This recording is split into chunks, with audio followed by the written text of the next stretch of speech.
Me, 36 male, with mod 42 female of 2 years. I suspect she's up to some shenanigans. I've been seeing this gorgeous woman for 2 years, and she's meant everything to me. We've always been like two peas in a pod, and I love her. We've always had our week or weekend plans set since we travel a lot, and having these plans set is a crucial aspect because of the preparations I make for a trip. Well, she canceled on me for a weekend vacation many months ago. It was unexpected and took me off guard, but that's life. She had made the decision to attend a party with her pals. It wasn't a huge problem, and I promised her I'd pick her up whenever she phoned. I wished her a good night and hoped to hear from her before the end of the night. The night comes to a conclusion, and instead of a come pick up my drunk self, I get I'm going to spend the night with my buddy here. I was cool with it and told her to rest up and have a good night. Something was amiss when we eventually met up again a week later. While we were eating, my spider sense was tingling, and she was looking everywhere except at my face. I asked her if she was all right and if there was anything I could do for her, and she responded no and that she just wanted to go home. Something was plainly troubling her, but it was a secret, and nothing I said or did would reveal it. More of our arrangements were canceled over the following several weeks, and they were replaced with her going to her friends' houses for drinks. I attempted to invite myself along on one of these outings, but she claimed that I would be bored and should find something else to do. This has me on high alert. It upset me a lot since it had been occurring a lot recently. I'm not sure what the next level of having a spider sense tingling is, but I was certainly on it.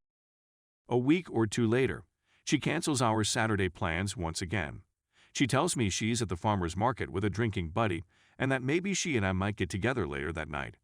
Well, it takes me 10 minutes to get to the market, so I decide to put on my detective hat and investigate what's going on. I don't tell her I'm leaving. When I arrive at the market, I look around, but I can't find this girl. I glance in every direction. I texted her, saying, "Hey, I happen to be in the market too. Where have you gone?"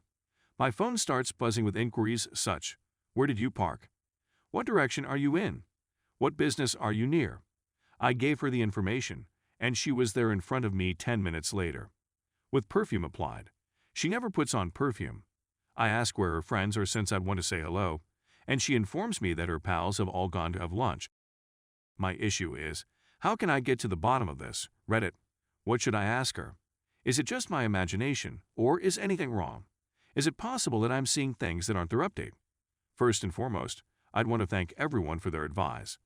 There were a couple ideas that struck a chord with me, and I appreciate them. Second, gather your popcorn to scumgood.jpg if I know we all like a good narrative, and this serves as a kind of therapy for me. This all occurred a few days ago, and it took me a while to process it all.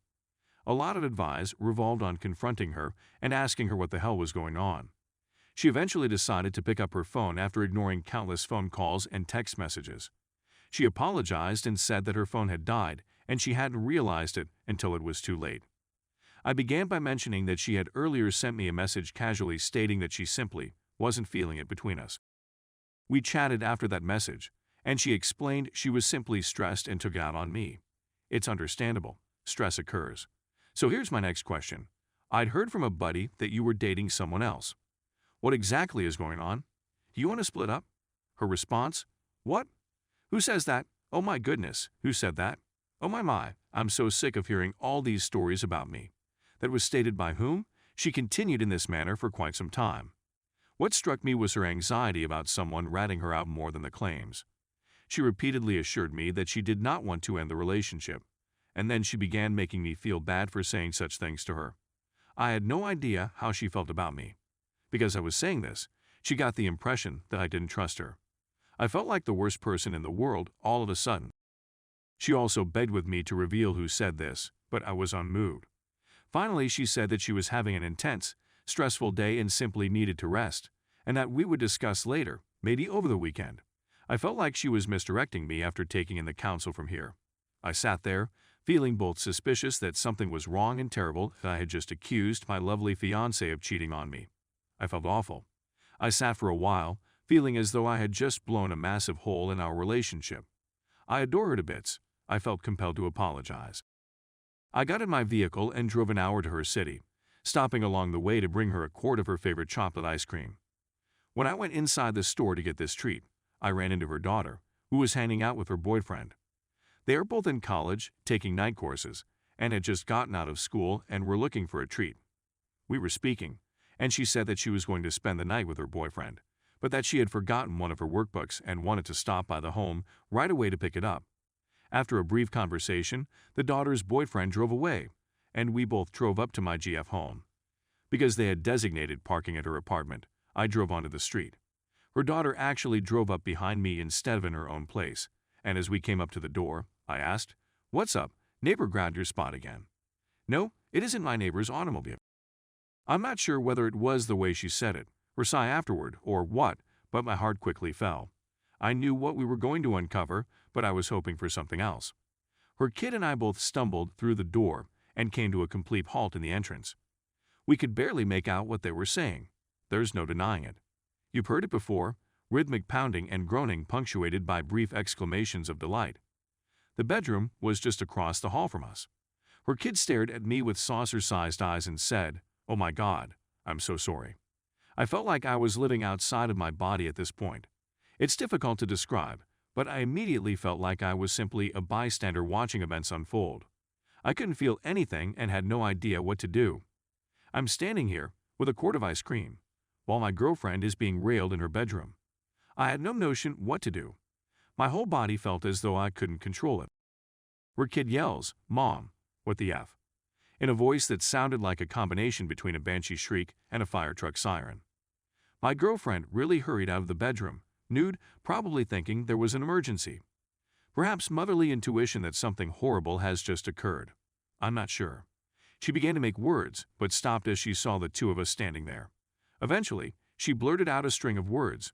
"Oh my goodness. What exactly are you doing here? You have no business being here.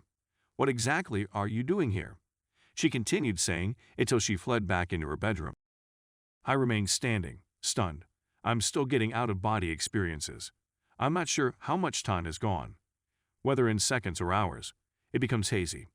She emerged from the bedroom dressed in her pajamas, chatting to whomever was on the other side of the bedroom door.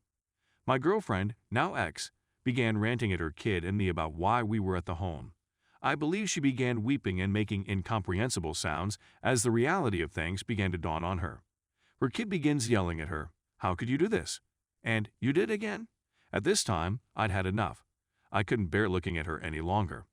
My whole body was numb, and my ears were ringing. My body was still not mine.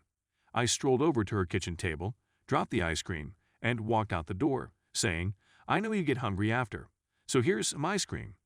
She began to sob, "No," but I simply continued walking and drove home. That happened a few days ago. I skipped work the following day. My phone was blown up. I haven't responded. Here are some of my favorite messages for your reading pleasure. It would not have occurred if we had spent more time together. It has no significance. You know I love you. If you cared about us or our relationship, you'd speak to me. Do you think you're ignoring me? Please, I have a lot of pleases. If you cared, we could work this out. It just goes on and on. I'm still feeling a little numb right now. I just don't understand how or why this occurred.